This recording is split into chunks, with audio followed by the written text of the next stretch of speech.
Good morning class 11।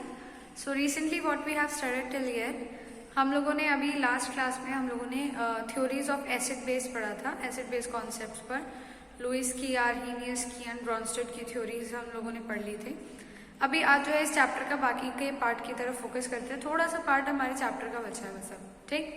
चलिए, तो अब नेक्स्ट टॉपिक हमें पढ़ना है ionization constant of acid in water. Let suppose for हमारे पास कोई एसिड है HA, वो वाटर के अंदर आयनाइज हो रहा है। एक हेड और डाल देते हैं।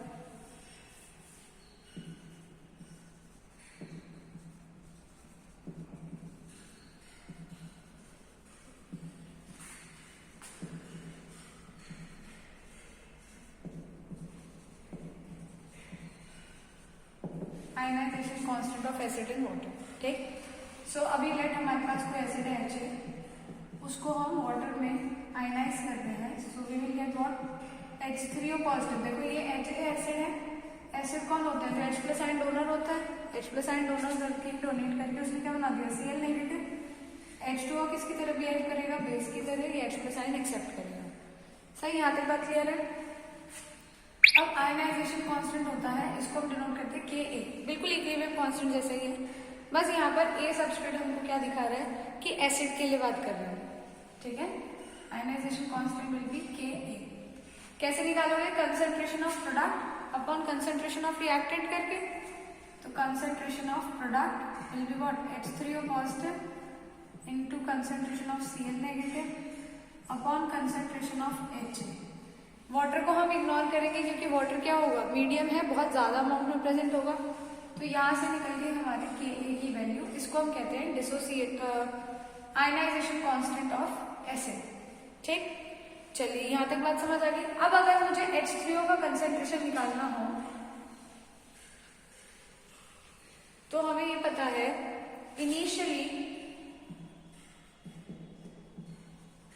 हम C कंसेंट्रेशन लेकर के चल रहे हैं एसिड की, प्रोडक्ट तब तक 0। एट इक्विलिब्रियम क्या हुआ होगा? इस C में से C अल्फा पार्ट माइनस हो गया होगा, यहाँ पर C अल्फा जनरेट हो गया होंगे, ठीक है। अगर मुझे कंसेंट्रेशन चाहिए H3O पॉजिटिव की, तो मेरी कंसेंट्रेशन क्या होगी? C इंटू अल्फा, ठीक। सेम ऐसे ही हम जब बेसिस का निकालते हैं तो बेसिस के केस में क्या हो जाएगा? यहाँ पर आ जाएगा बेस B। चलो पहले से ऐसे भी छोड़ते हैं। If you want to take a screenshot. फिर अगर हम बेस की बात करते हैं तो बेसिस के केस में देखो क्या हो जाएगा? बेसिस के केस में इक्वेशन चेंज हो जाएगी।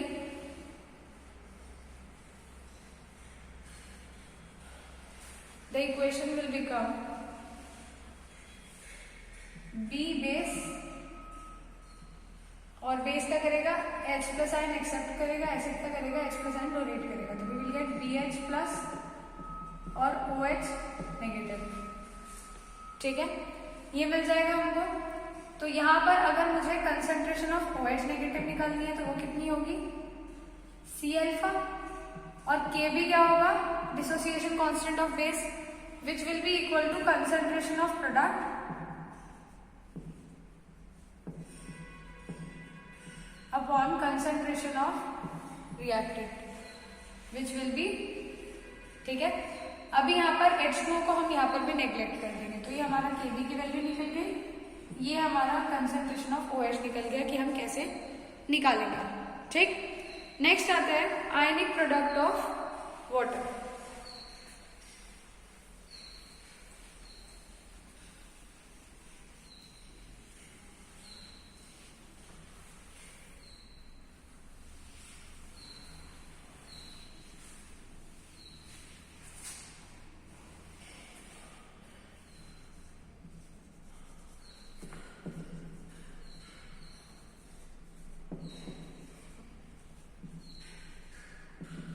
आयनिक प्रोडक्ट ऑफ वाटर का मतलब क्या है? देखो, अगर नॉर्मली हम बात करें तो हमारा वाटर भी क्या है? एक वीक इलेक्ट्रोलाइट है, वो भी आयनाइज होता है into H plus and OH negative. तो अगर हम वाटर को आयनाइज करें तो ये भी इक्विलिब्रियम पे ही होगा, H प्लस और OH नेगेटिव, ठीक। अगर इसका भी आयनाइजेशन कांस्टेंट हम लिखें तो वो क्या हो जाएगा, H प्लस इंटू प्रोडक्ट का कंसेंट्रेशन अपॉन रिएक्टेंट में क्या है, वाटर, जिसको हम नेग्लेक्ट कर देंगे। अब क्योंकि आयनाइजेशन कांस्टेंट है वाटर का, इसको हम लिखते हैं KW, और इसकी वैल्यू सिर्फ और सिर्फ आयंस का प्रोडक्ट है। So this is known as ionic product. Ionic product. खास बात यहाँ पे है एट 298 केल्विन KW इक्वल होता है 10⁻⁻14 मोलर स्क्वायर के।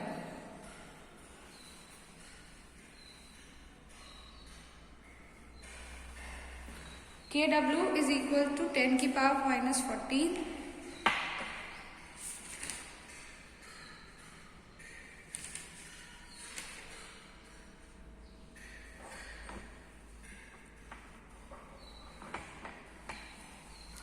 Done till yet. चलिए अब एक टॉपिक और पढ़ते हैं, कॉमन आयन इफेक्ट। मुझे लगता है आज आपका चैप्टर ये थ्योरेटिकली कंप्लीट हो जाएगा।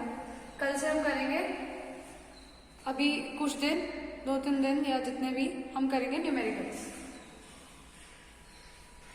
और एक चीज और, आप लोगों के एग्जाम्स स्टार्ट होने वाले हैं from 21st, so be prepared.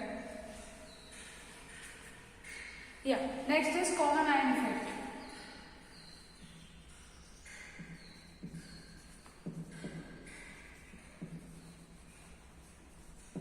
Common ion effect क्या होता है, अगर मेरे पास कोई वीक इलेक्ट्रोलाइट है, सपोज फॉर मेरे पास है CH3COOH, इसको मैं वाटर में क्या कर रही हूँ, हाइड्रोलाइज कर रही हूँ और बना रही हूँ CH3COO- एंड H3O+। ठीक, ये मैंने बनाया। अब होगा क्या, अगर यहाँ पर मैं इसके साथ, हम क्या लेते हैं कॉमन आयन इफेक्ट में, अगर मैं इसके साथ कोई ऐसा स्ट्रॉन्ग इलेक्ट्रोलाइट डाल दूँ जो कंप्लीटली आयनाइज हो रहा है, इसी एसिड का सॉल्ट, यानी कि अगर मैं इस एसिड का ही सॉल्ट ले लूँ CH3CONA और उसको क्या करूँ, वाटर में सॉल्यूबल करूँ, तो हमको क्या मिलेगा, CH3COO- और Na+। अब क्या हुआ, इस आयन की कंसेंट्रेशन बढ़ गई CH3CO नेगेटिव की। अगर प्रोडक्ट ज्यादा हो जाता है, according to Le Chatelier principle, अगर प्रोडक्ट का कंसेंट्रेशन ज्यादा हो जाएगा तो reaction will shift to backward reaction. ठीक है, तो रिएक्शन क्या करेगी, प्रोडक्ट का अमाउंट कम करने की कोशिश करेगी बाय यूजिंग बैकवर्ड रिएक्शन।